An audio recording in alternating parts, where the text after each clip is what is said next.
यदि भड़के तो सावन उसे बुझाए और सावन ही आग लगाए तो उसे कौन बुझाए। वो परिवारवाद नहीं है, देश के प्रति समर्पण है कि 100 में से 100 घुटने के नौजवानों को देना होगा नौकरी, किसी दूसरे का नहीं चलेगा। शामिल हुए तो जो हमने उत्साह देखा, जो भीड़ देखी, मैं सच कहना चाहता हूं कि अपने जीवन के 30 साल के राजनीति में किसी नेता के पीछे उतनी भीड़ और उतना उत्साह और उस तरह के नारे दिखाते कभी नहीं देखा। हम सब इतिहास के पन्नों में पढ़ते थे कि गांधी जी चलते थे, उसके पीछे भीड़ चलती थी। उस दृश्य की एक खाका देखने को मिला, वो राहुल जी के उज्जैन के उस यात्रा में देखने को मिला। सच में अभी हमारे सोशल मीडिया के प्रभारी कह रहे थे कि एक देश में सरकार बनाने के लिए यात्रा नहीं है, लेकिन मैं कह सकता हूं कि जो यात्रा की सफलता है, कार्यकर्ताओं के जो उत्साह है, देश के लोगों में जो उत्साह है इस यात्रा के प्रति समर्थन है, मैं कह सकता हूं कि भारतीय जनता पार्टी ने अपने राजनीतिक स्वार्थ के कारण जो नफरत का बीज बोया है उसे जड़मूल से यह यात्रा समाप्त करेगी, नष्ट करेगा।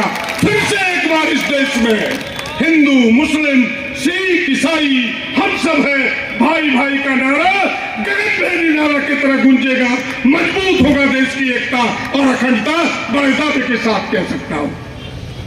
बहनों भाइयों, और यह नफरत फैलाया गया है जानबूझकर अपनी असफलताओं को छिपाने के लिए, अपनी विफलताओं को छिपाने के लिए, क्योंकि 8 साल के सत्ता में रह के उन्होंने कुछ दिया नहीं। किसानों को ठगा, नौजवानों को ठगा। जो बातें कह के गई भारतीय जनता पार्टी की महंगाई कम करेंगे, जो बात हम सब जानते हैं कि महंगाई की मार 10 गुना हो गया।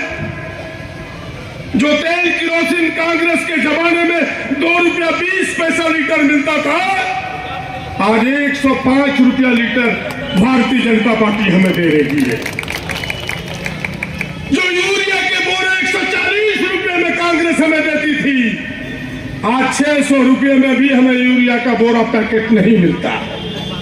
गैस के सिलेंडर जो 400 रुपये में कांग्रेस देती थी, आज 1200 रुपये में खरीदने को मजबूर है। किस किन चीजों के नाम गिनाऊं? महंगाई में पैन, बेरोजगारी तो आसमान चढ़ के नाच रहा है।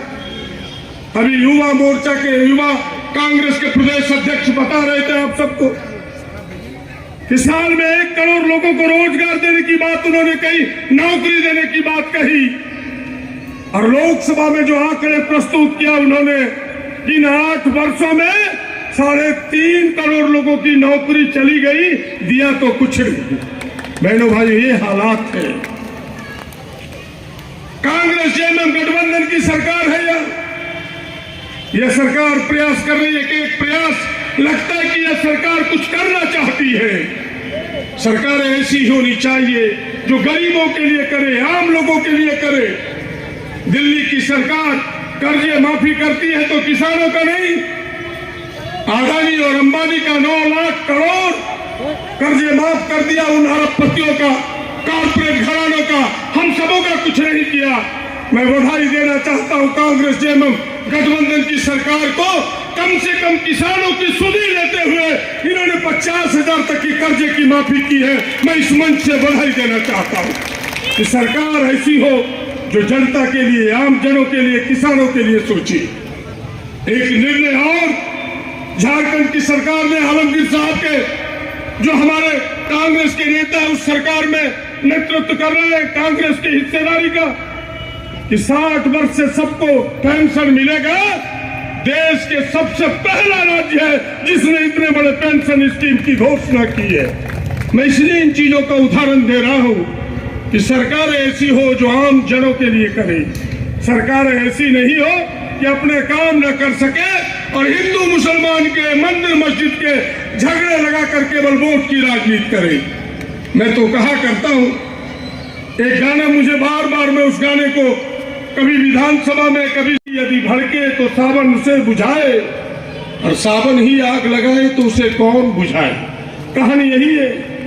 यहाँ तो भारतीय जनता पार्टी की सरकार ही नफरत फैला रही है, तो नफरत बांटेगा कौन? तो नफरत बांटने के लिए कांग्रेस पार्टी, नेहरू के परिवार के खानदान के एक मजबूत नेता, इस देश का एक नौजवान सड़क पर उतरा है, आदरणीय राहुल गांधी, जो नफरत को बांटने चला है, वही नफरत को बांटेगा। हम उन्हें सहयोग देने के लिए निकले हैं। बहनों भाइयों, मैं आपसे कहना चाहता हूं, आप सब जानते हैं कि बेरोजगारी सुरसा की तरह मुंह फैलाए हुए है। इस सरकार ने कानून बना है कि 75% स्थानीय लोगों को रोजगार देना होगा। यहां अडानी कंपनी आई है, हम सब लड़ रहे हैं कि यहाँ के लोगों को रोजगार दो। 6 महीने में आपने देखा कि 6 लोगों की मौत हुई अडानी कंपनी में, लेकिन एक भी स्थानीय गोड्डा का लोग नहीं मरा। मुझे तकलीफ है जो लोग मरे हैं, लेकिन उसकी सूची देखे तो पंजवारा के विधायक का साला मरा। हमारा कौर कुटुंब क्यों नहीं मरा? उसको काम ही नहीं है तो मरेगा क्या वो?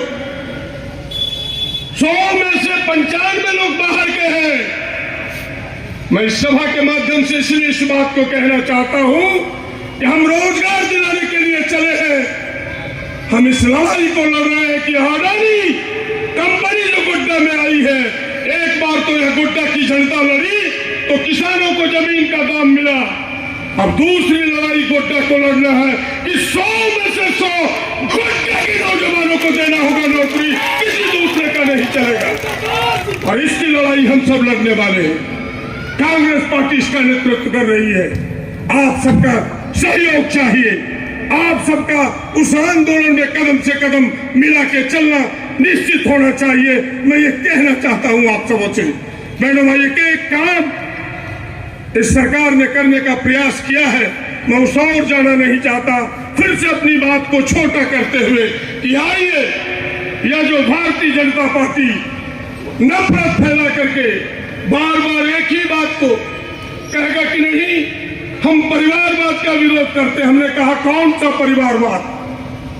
जिसके परिवार के एक एक लोगों ने इस देश की एकता और अखंडता के लिए अपनी आहुति दी, उसे परिवारवाद नहीं कहता। कि हमने तिरंगा लेके आगे बढ़ा, श्रीमती इंदिरा जी तिरंगा लेके आगे बढ़ी, वो तिरंगा झुकने को था तो राजीव गांधी ने अपने हाथों में लिया, वो भी झुकने का था तो सोनिया जी ने अपने हाथों में लिया, आज राहुल जी अपने हाथों में लिए है। वो परिवारवाद नहीं है, देश के प्रति समर्पण है। इसे समझो, समझो इसे कि देश के लिए पूरा परिवार मिटना चाहता है, लड़ना चाहता है देश की एकता और अखंडता के लिए। आइए, इस देश को बचाने के लिए, इस देश की बेरोजगारी पर लगाम लगाने के लिए, इस देश की महंगाई को नियंत्रित करने के लिए दिल्ली के लाल किले पर कांग्रेस को पहुंचाना होगा और कोई विकल्प नहीं है।